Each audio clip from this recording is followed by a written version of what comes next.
Hello, I'm Hatch and welcome to my video. Today I am going to be attempting to make a sketchbook. Just a little warning, I don't really know what I'm doing. I have followed a tutorial by Sea Lemon, who I will link down below, but otherwise I kind of make it up as I go along, so I wouldn't recommend following my instructions. For this sketchbook I'm just using some print paper it's A4 currently, and I'm going to be cutting it down to A6. To start with, I'm just taping the paper together to try and attempt to keep it all together as I'm doing it. I didn't count how many pages or pieces of paper I was using, I just kind of winged it. Now here I'm just cutting with a scalpel and a plastic ruler.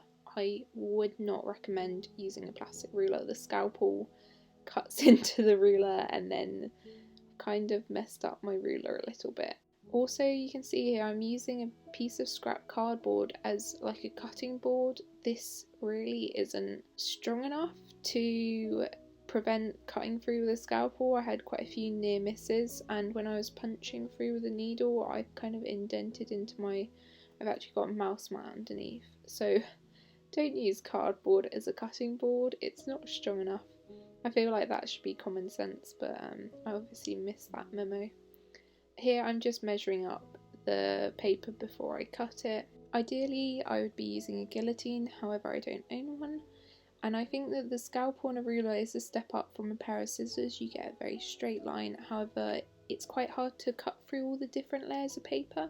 I thought that doing all the layers of paper at once would mean that I'd get the pages all the same size. However, by the time that you'd cut and then shuffled it about, they ended up not being in line with each other anymore, and that's where you get the little tiny strips of paper where the page has moved slightly and I've tried to cut it. So for more control, I think I would have done less sheets of paper at once where I could have got cleaner cuts, and because I'd been measuring it out anyway, they should have been the same size. The next step was to count out the pieces of paper, and I kind of knew I would have an even number because I was cutting the A4 pieces of paper into fours, but I didn't actually know how many pieces of paper this sketchbook was going to be until now. And then I think I ended up splitting the pages down into 4 pages each for each. I think you call them leaves. They might not be called that. I'm going to call them leaves. And I've just piled these up, ready to start folding them. So I just split them in half and folded them. You can get special kind of paper folding things. They're normally white. I don't own one of those, as this kind of video is I don't own X, so I improvise with Y. So I'm just folding with my hands, and then to get an even tighter fold, I'm just taking the edge of the ruler that I broke earlier and pushing it along it. After I finish folding them all, I measure out where I want the holes to be. Now to start with, I was using a needle and a pair of scissors to try and poke the holes. This didn't work, it hurt my fingers, and when I started to sew, you can see that the hole is too small to get the needle and the thread through. So this was a dangerous waste of my time. Do not use a needle to punch holes. Use, I think they're called awls, are the official tool. I ended up using this little thing, which is what I use when I have tracing paper or carbon paper. I use them to push the graphite or the carbon onto whatever I'm tracing onto. As you can see, they make much bigger holes, and the needle and the thread can fit through, which is a big relief, and my fingers are a lot safer. So to start sewing, I'm just using some embroidery floss. Really, you should be using something which is wax, but this was quite a successful improvisation. And I go from the inside of a leaf round to the outside of the cardboard and back in through the cardboard, and then I go over the kind of the floss which is between the leaf and the cardboard, and then it kind of makes a knot before I thread back into the leaf. I'll leave a link to the Sea Lemon tutorial down below because they explain it a lot better. One thing I would say is make sure that you keep the floss really tight. This was actually the second time I had attempted to thread this, because the first time it was too loose, so that I had to go back and start from scratch again with the stitching. I carried on repeating the stitching all the way along the spine. One of the reasons why I was creating this sketchbook is because kind of evaluating my art, I haven't been using a sketchbook recently. And one of the reasons I didn't want to use a sketchbook is that I find on Instagram and on YouTube you see sketchbook pages which are very much finished pieces, and I didn't want to fall into that trap.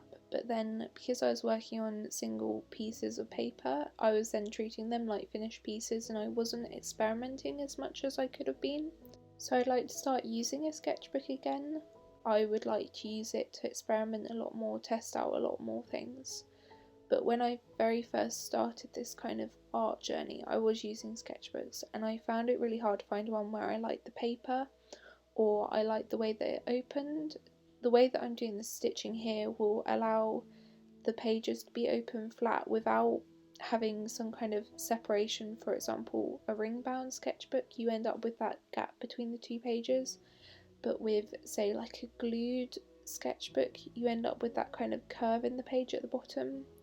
This method of stitching here should allow the pages to seam continuously while still opening flat, which is what I want. Now this is an experiment, I'm just using some quite good quality print paper, but it's still print paper, and my plan is if this kind of mock one works, I'll make a larger one out of the Chatty paper that I really enjoy using. I'll also be able to customise the size of the sketchbook, so I want quite a small sketchbook, either A5 or A6, which allows me to do like a full page of work in one evening, but actually that full page of work took me less than an hour. This is quite important because I don't really like leaving, pieces for more than one day unless I'm doing something really big on the weekends.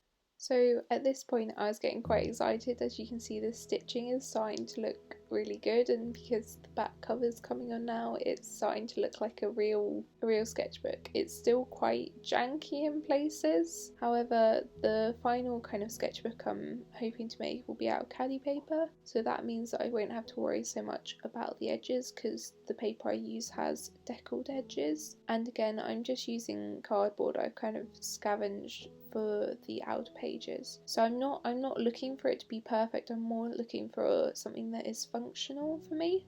This sketchbook is by no means beautifully done, but I'm really proud of how it's turned out. I didn't have any knowledge really or any of the tools I needed to make it, but it still came out really well. So just to add a bit more of my kind of flair, I decided to put on a bit of a design on the front. So here I've just taped off with some low tap masking tape the edges, and then I'm going in with a Posca pen and I'm doing this kind of pattern.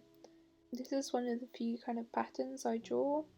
Something in my new sketchbook I'm planning on making. I hope to do a lot more exploration of pattern making and mark making, kind of abstract pattern.